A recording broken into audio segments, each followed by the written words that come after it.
Hi, it's Moira Gamble from Our Permaculture Life and the Permaculture Education Institute, and welcome back into my permaculture garden for another Live at 5. So the plant that I've chosen to talk with you today about is choco. Now, choco, for some people who grew up in Queensland, is one of those kind of plants that you get that response like, oh no, not choco. But for me, I came from Melbourne, and when I moved up to Queensland, gosh, over 25 years ago now, I had never seen this plant before, and I was absolutely amazed at how much abundance you can get from just this one plant. So choco is actually one of those plants. I think why it gets the grown reaction is that it was used when people were struggling and were like in the last depression and during war times. It's one of those plants that is so abundant that probably their mums kind of made it into everything. They put it into curries, into pies, into this and into that. And so maybe just boiled it and had it straight. Boiling it, you can eat it straight, but it's not that exciting. But when you do put it into curries or stir fries, or mash it up into baked goods, or julienne it as a kind of like a little dipper, or use it as an alternative spaghetti, or there are so many different ways to use this amazing plant. And I love it because, like I said, it's so abundant. So you can either grow it up a trellis, or a fence, or a very strong fence, or a shed, but I've chosen to let mine go up my olive tree. And so when I want some, I just kind of like give the vine a little bit of a tug, and the ones that are ready just plop down, and it's so easy. So I've got a couple.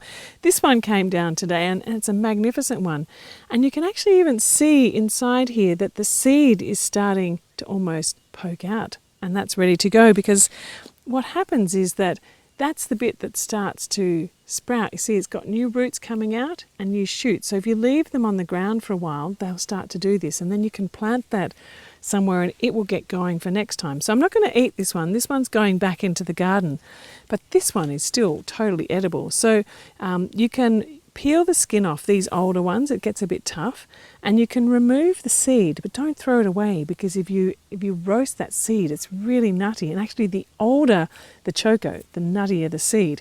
And then you can take out the flesh inside, and I'll show you one inside of this other one here, because my knife isn't big enough to chop that one. So that's what it looks like inside. It's very much just like a pear. And so you just eat all of this flesh, and you can cube it into curries. It takes on whatever flavour it is that you're using for that day, add it into soups. I really like to even cook it up with some cinnamon and some sultanas and dates, and make it something like a stewed apple. You can pickle it. Like I said, there's so many things you can do with this. So this one here is still quite a young one, and the skin feels like a little bit moist somehow. And so with this one, I would actually chop this up and use the skin too. Once it gets really dry and big and the seeds starting to sprout through the base, then I would trim that off, because that gets too tough. But if you can even start eating them from when they're really, really tiny, like just 5 centimetres, and they're really great, even just grated up in salad and eat them raw. But it's not just the fruit that you can eat from these ones. It's actually all of the plant. So the little tendrils, the young shoots, the leaves, you can take some of the larger leaves and use them as wraps, like you would, say, grapevine leaves in dolmades. And even the roots below, you can dig them up and use them like you would a potato. But I tend not to do that, because that then means you've killed the plant. So I just keep taking off the surplus, like the tendrils that are starting to run off, because this is a really vigorous plant. You've got to have space for this one. It's not something really that you would grow in a pot. Although you could grow it in a pot, but you just get leaf. You wouldn't really get the choco. So if you live in a warmer area, then this is something you can try. It's probably not a good idea to try planting it at now, because it's kind of tailing off.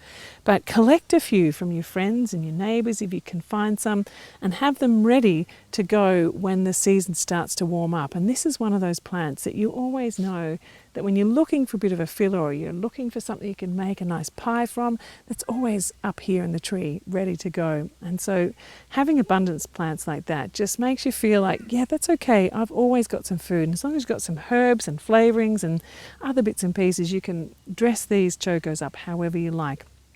So I hope that's been helpful. Join me again tomorrow for another Live at 5, and I've put down some links below to how you can really get your permaculture garden thriving, looking at your soils and how to set up your garden, 12 of my favourite films and a number of blogs as well, and also a 4-part permaculture series that I've created to talk about what is permaculture and how you can weave it into your life and your livelihood too. So stay safe, and I'll catch you tomorrow. Bye.